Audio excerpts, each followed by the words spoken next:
let's start with prayer. In the name of the Father, and the Son, and the Holy Spirit. Amen. Hail Mary, Full of grace, the Lord is with thee. Blessed art thou among women, and blessed is the fruit of thy womb, Jesus. Holy Mary, Mother of God, pray for us sinners, now and at the hour of our death. Amen. Queen of Peace, Pray for us. thank you. In the name of the Father, And the Son, and the Holy Spirit. Amen. My name is Susanna Mixon, and this is my husband Joe, and we belong to St. Columcille, and our kids go here to school. I come from a different country called Croatia, and I've been living here 15 years. And I've been married to Joe 15 years. It will be in May, and we love it here at St. Columcille. When I was 6 years old, Blessed Mother appeared to the 6 teenagers. They were 16, and somewhere even, there was one boy that was 10 years old, and Blessed Mother came and appeared to them. We were sitting and playing like the rest of the children in the village. It was afternoon, and Blessed Mother was on the hill, and these certain kids saw her. And I was 6 years old at that time. And when she came, we had a communist time. It was a really rough time, but we just believed these children because children could not make that up. And one of the visionaries, Ivan is his name, he's probably about my age. You know, he was 16 then, and 30-some years ago, he's now in his upper 40s. He married a girl from the United States. She's from Boston. So they also come sometimes to the United States and spend some time here. And actually, one time he come to Omaha, and he was up at Holy Name Parish. And you asked where he had his apparition. He had his apparition there. So it's really independent of. It used to be in the early days when the kids were young in those first years. They were always usually together for their apparition. Now they're adults and they have their own families, and so their apparition can take place wherever they may be, you know, because they have traveled a lot and they've taken this message. And basically, Mary came to tell them that God exists and that He loves you and that the world's forgetting about God, and you just need to make God a priority and you need to pray. So it wasn't anything new. It was just like a mother. Sometimes your moms have to tell you more than once to pick up your room, right? Yeah. So that's what Mary, she's throughout the centuries. It's not just Medjugorje. But if you know any of the stories of like Our Lady of Lourdes, that was in 1858, that was in France, where she appeared to one girl, and her name was Bernadette. So the grade school that I went to for 8 years was St. Bernadette, named after this young girl in 1858 that Blessed Mother appeared to. There's also in 1917, there was Fatima, where she appeared to 3 children. And now in Medjugorje in 1981, she appeared to 6 children. And so, but in all the history of the church, when Mary has appeared to people, it's usually children. Not all the time, but usually it's been children. And, you know, she always comes with that same message, which is basically the gospel. And just like your moms have to tell you to pick up your room, she's constantly there as our mother to remind us that you have to make God a priority. You have to be close to Jesus.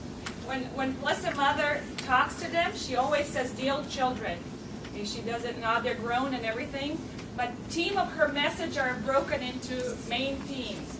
When she says prayer, she means praying the rosary. She likes joyful, sorrowful, and glorious mysteries, and now luminous mysteries. And then she says to go to confession. She recommends going at least once a month on the confession, and you know, for whatever spiritual direction, whatever, it's better for you. And then she talks about the highest prayer is Mass, going to the Mass, receiving Holy Eucharist, and she talks about going to adoration for the Blessed Sacrament. Blessed Mother says, whenever you adore Jesus in the Blessed Sacrament, I'm always there with you. And also Blessed Mother talks about reading the Bible, reading the Scriptures. She says that read a couple of lines every day and then reflect on that during the day and live that message during the day. And she also talks about you should pray with your heart. and not just like be saying words and not really thinking about it. But it's very important to always put your whole heart into it. Just like in sports or school or anything you do, it's important, and she talks about to pray with your heart, to really think about the words that you're saying and really try to. She talks about the rosary, and if you think about the rosary, the joyful, the sorrowful, the glorious, if you look at all those mysteries of the rosary, it's kind of like looking at a photo album. So that's kind of what the rosary, think of it like that, like it's a photo album, and you're kind of just sharing these moments of Jesus and Mary's life together as you pray. But when Blessed Mother came to these children, they were just like you. They really didn't know what to think, and at first they were kind of overwhelmed, and they were even a little bit scared. They didn't know what to think, and they were scared because people would persecute them like communists. They were scared because maybe some peers wouldn't believe them, or maybe even parents wouldn't believe them. But Blessed Mother just kept on telling them just to trust her, and she guided them every step of the way. And just they were so in love with Blessed Mother, how beautiful she was, that all that fear slightly went away. But when she appears, they describe her as the most beautiful woman, and they describe her so beautiful that they just could stay with her forever and leave everything. And when they see her, that's all they see. Everything else disappears. She comes in a white cloud with a veil, and she has a crown of 12 stars. Sometimes on a feast day of angels, or certain feast days or something like that, she comes with more angels. A lot of times on the feast days, like Assumption or Christmas, she comes with a golden dress. Sometimes she brings her little baby Jesus in her arms. One time, the youngest one, when he was 10 years old, he asked her, "Blessed Mother, how come you're so beautiful?" And Blessed Mother said, "Because I love so much." So there is a beauty tip for all of us. So I know there has to be some questions. Does anybody have questions? Yes. So if you have known all this, have you seen her before? I never saw Blessed Mother. I grew up there. I saw many people coming over there. I was guiding a shrine. That's how I met my husband. I never saw her myself physically. I don't know, but for some reason, a Blessed Mother chooses certain people to see her. They're chosen. But how do you know all about this then? What? So how do you know all about this then? Well, when they receive these apparitions, they talk to a priest, and he writes it down, and then they tell to the people. And you've also visited with the visionaries, right? Yes. So did you hear that? She gets to talk to the people who saw Mary. Yeah, people come from all over the world where I'm from right now. At that one point, that was a very small village, and it had a small number of houses. It was very quiet. I mean, When the Blessed Mother first appeared to these kids somewhere in that first couple weeks, she told them that she's come and she's picked this particular spot, this little town of Medjugorje, which is no different than any other little village around there. But she said, I've come here because the faith is strong. Did they put a little wooden cross where Mary once appeared to them? Where Mary first appeared to these children, it's called, they refer to that as Apparition Hill, and they used to have a cross that marked the spot. Now they put a really nice big white statue there of Mary. and during the persecutions, when the communists were persecuting the kids, because that's when we grew up, that's when Blessed Mother came then, they would have ecstasy, they would have this apparition, but they can't feel or see anything else during the apparition. I don't know how that worked. They were trying to prove, the authorities were trying to prove that these kids were lying, so they hooked up everything to their eyes, and they even were poking them with a needle as they were having their apparition, it's called. That's when they're talking to Mary. But like nothing even phases them from the outside world. So they were trying to prove that these kids were on drugs, or that they were just lying, or that they were mentally. So they did every kind of test that you can imagine. And the Vatican to this day has been studying all this, and one day I think they will approve that this was authentic. Yeah, right now it's not approved yet, but they're collecting all these information, and hopefully that will be approved. Can you picture They describe her, she has blue eyes, and she has a veil, but underneath you can see a little bit of her dark hair. She has rosy cheeks, and she's really, really pretty. And she has a beautiful gown all the way to the floor. And she's on a cloud. She's floating on a cloud.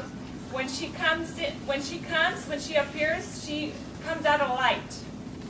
A light appears, and then there she is. She comes. And sometimes there's angels that come with her. Sometimes there's more angels than others. Above her, they describe that there is a heaven opened up a little bit right there.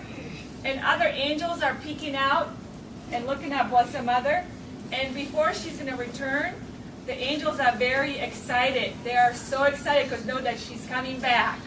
There's just excitement. And yeah, so when she's coming back, it's like, and Blessed Mother is sad. They're really sad. They comfort her. They right there, and when she's happy, they're happy too.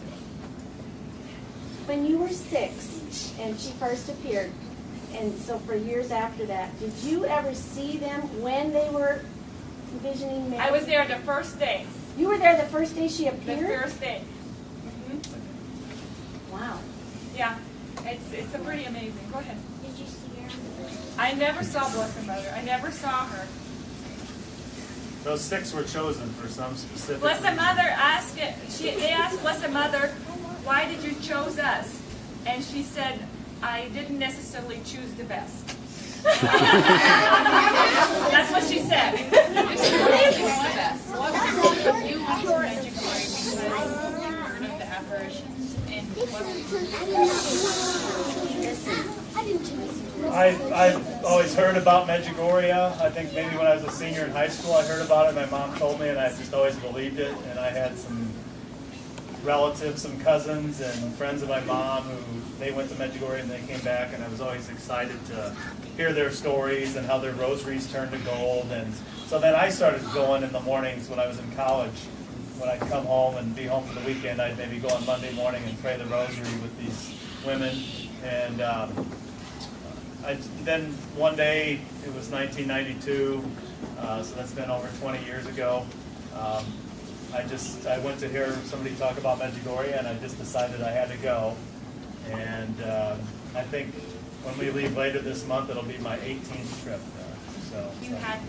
have you guys seen miracles with like the sun or like people's rosaries turning gold or? Yeah, I mean, my mom had the same rosary for 30 years, and after she started praying the rosary more, especially with Medjugorje in mind, her rosary had turned to gold. And she never even made not from making She the had, but just from prior prayer. to even making and then the trip when I met Susanna, my mom went on that trip. She'd never been on a plane in her life, and she went to Medjugorje with us.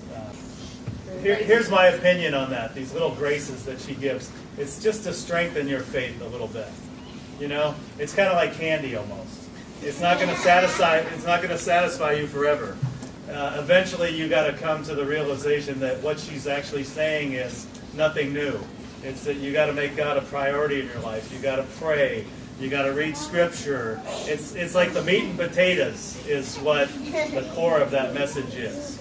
So, she asks us to fast. She asks a lot, and it's not easy to do. But like anything, anything that's good isn't easy.